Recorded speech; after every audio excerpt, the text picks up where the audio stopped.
Pinay Cyclist Shagne Yaoyao Nakab-Ot ang career high number 115 sa UCI Women Elite MTB Ring.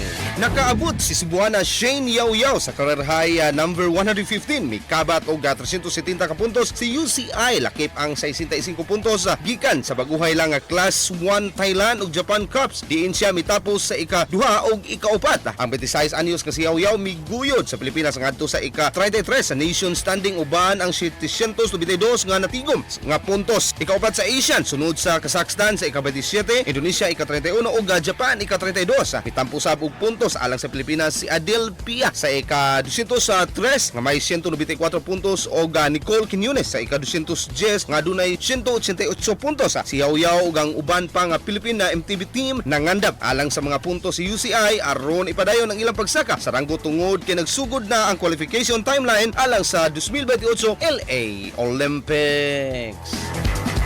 Kini si Idol B sa 93.9 IFM. Di kapugan sa pagkatod sa nagunang balita. Tatak IFM Balita!